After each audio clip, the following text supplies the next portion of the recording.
করে যাও, আমার চোখের সামনে থেকে যাও।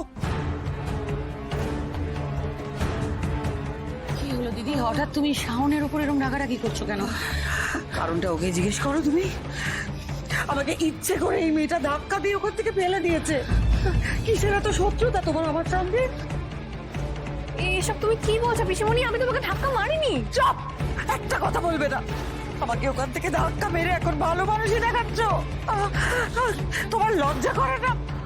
সূর্য, তুমি আমাকে কেন দোষারোপ করছো খামোখা?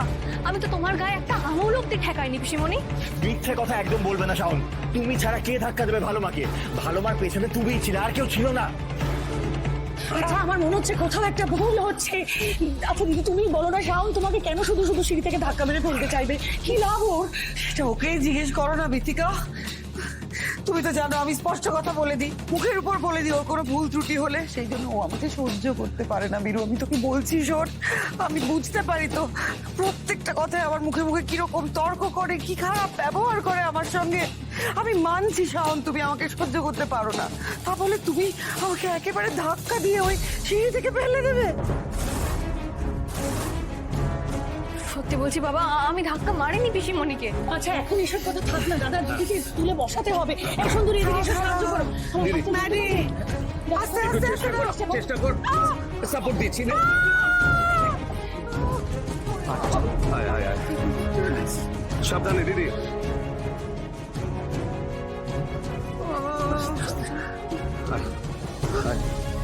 হাতটা শক্ত করে। ওরে বাবা রে, পারবো আমি? খুব সাবধানে, আস্তে আস্তে আস্তে আস্তে। ওরে বাবা রে।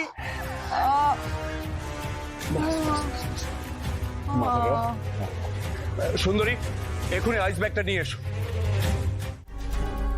ঠিক শুনছি আমি? দাদা দাদা শাওনের সাপোর্টে কথা বলছে। তার মানে তুমি আমাকে বিশ্বাস করছো তো বাবা? বিশ্বাস করছো তো যে আমি পিসিমণিকে ধাক্কা মারিনি?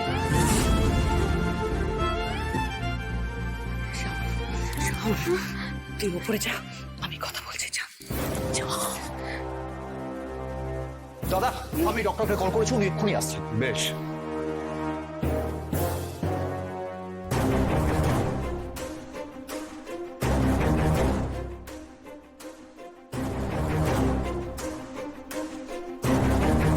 এই তারটা সিঁড়ির মধ্যে এলো কি করে?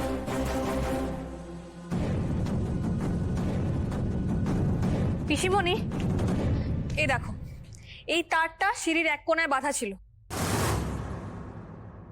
আমার মনে হয় তুমি বোধহয় এটাতেই পা বেঁধে পড়ে গেছিলে। এইটাই তার মানে কারণ। তার মানে তুমি এই তারটা ওখানে নিজে বেঁধে রেখেছিলে যাতে ভালোবাসে, যাতে পা জড়িয়ে পড়ে যায়। That's it. বোকা বোকা কথা বলো না মন্দার। আমি যদি পিসিমণিকে ফেলে দিতেই চাইবো, তাহলে পিসিমণির আগে সিঁড়ি দিয়ে নামতে যাবো কেন? হ্যাঁ, আচ্ছা, আমি তো আগে সিঁড়ি দিয়ে নামছিলাম, তার মানে এতে পা বেঁধে পড়ার কথা আমার ছিল। তাহলে কি কেউ আমার ক্ষতি করার জন্য এটা বেঁধে রেখেছিল? এ কি ম্যাডাম, আপনার গায়ে তো ধুম জ্বর। দাঁড়ান, আমি এক্ষুনি ডক্টর ডাকার ব্যবস্থা করছি। ডক্টর লাগবে না শুভ, আমি ওষুধ খেয়েছি, কাকিমা দিয়েছে, কিন্তু তবুও না জ্বরটা কিছুতেই কমছে না। গা হাত পা কেমন ম্যাচ ম্যাচ করছে, আমার মনটাও ভালো লাগছে না। ম্যাডাম, আপনার শরীর তো আমি এক্ষুনি ঠিক করতে পারবো না, কিন্তু আপনার মন ভালো করার একটা উপায় আমার জানা আছে। কি উপায়? ট্যান্ডারান, এই হলো সেই উপায়।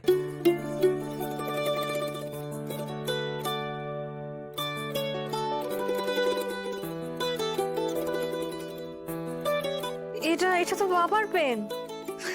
তুমি পেলে কোথা থেকে? আমি পাইনি, এটা স্যার নিজে আমাকে দিয়েছেন। বাবা তোমাকে কত ভালোবাসে তাই না? নিজের থেকে পেন দেয়, তোমার প্রশংসাও করে। আমার না মাঝে মাঝে তোমাকে খুব হিংসে হয়। এতে হিংসে করার মতন কিচ্ছু হয়নি ম্যাডাম। স্যার এই পেনটা আমাকে দিয়েছেন আপনাকে দেওয়ার জন্য। কি বললে তুমি? বাবা সত্যি এই পেনটা আমার জন্য দিয়েছে? হ্যাঁ ম্যাডাম, আপনি পরীক্ষায় খুব ভালো রেজাল্ট করেছেন বলে স্যার এটা আপনাকে উপহার দিয়েছেন। বাবা আমাকে উপহার দিয়েছে? বাবা নিজে থেকে আমাকে উপহার দিয়েছে? থ্যাংক ইউ সো মাচ শুভ। এই পেনটা আমাকে এনে দেওয়ার জন্য তোমাকে এত থ্যাংক ইউ। আরে ম্যাডাম, একটু শান্ত হন। আপনি এরকম কেন করছেন? আপনার তো গায়ে জ্বর। ধুর, আমার লাইফের বেস্ট গিফটটা পেয়ে আমি জ্বর ঠর সব ভুলে গেছি। আর তুমিও না বুদ্ধকুমার, এই পেনটা আমাকে আগে দেখালে আমার জ্বর কখন হাওয়া হয়ে যেত। হ্যাঁ ম্যাডাম, আমিও না ভেবেছিলাম সকাল সকাল এসে আপনাকে এটা দিয়ে আপনার দিনটা ভালো করে দেব। তবে সেটা করার জন্য আমার কাছে আরেকটা নিউজ আছে। কি নিউজ? ম্যাডাম, স্যার যখন এই পেনটা দিচ্ছিলেন না, তখন উনি বলেছেন যে আপনি যতদূর পড়াশোনা করতে চাইবেন উনি করাবেন। আপনি জীবনে যা যা অ্যাচিভ করতে চাইবেন সব কিছু পূরণ করার জন্য উনি আপনাকে হেল্প করবেন। তাহলে তো আমি রুদ্রপুর থেকে এসে আমার মন দিয়ে পড়াশোনা স্টার্ট করে দেবো শুভ।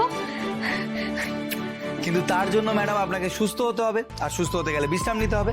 আপনি এখন চট করে ঘুমিয়ে পড়ুন, আমি পরে খবর নিয়ে নেবো আপনার জ্বর কমলো কিনা। টাটা, ঘুমিয়ে পড়ুন। শাওন শাওন শাওন শাওন করে করেই কিন্তু এই বাড়ির সবার মাথাটা গেছে, সেটা বুঝতে পারছো কি? তোমাদের কি বুদ্ধি শুদ্ধি সব লোপ পেয়েছে? তুমি জানো না, শাওন যদি বীরুর সামনেও এসে দাঁড়ায়, বীরু মুখটা ঘুরিয়ে নেয়, শাওনের নাম পর্যন্ত মুখে নেয় না। আর বীরুর কাছে থাকবে শাওনের খবরাখবর, খেয়ে দে কাজ নেই বীরু। আমি এই ব্যাপারটাতে ভালো মার সাথে কমপ্লিটলি অ্যাগ্রি করি। তুমি একদম ঠিক বলেছো ভালো মাম্বা। শাওন তো মামাকে যথেষ্ট ভয় পায়। ইনফ্যাক্ট খুব একটা দরকার না পড়লে মামার সামনে এসে দাঁড়ায়ও না। তাহলে শাওন কোথায় সেটা অ্যাটলিস্ট মামা কোনোভাবে জানতে পারে। কি নিয়ে কথা হচ্ছে এখানে? ব্যাপার কি? সবাই এত টেন্সড কেন? কিছু হয়েছে? দাদা, শাওনকে আমি কোথাও খুঁজে পাচ্ছি না দাদা, গোটা বাড়ি খুঁজে দেখেছি, ও কোথাও নেই। কোথাও নেই মানে? আরে জল জ্যান্ত একটা মেয়ে, সে কি ডানা মেলে উড়ে যাবে নাকি? দেখো বাড়িতে কোথাও আছে, ভালো করে খুঁজে দেখ। আরে আমি খুঁজে দেখেছি, তুমি কেন বোঝার চেষ্টা করছো না?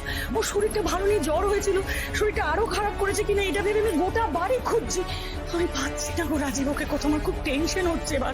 আচ্ছা ধরো, আমি বাগানের দিকটা দেখছি। কাউকে কোথাও যেতে হবে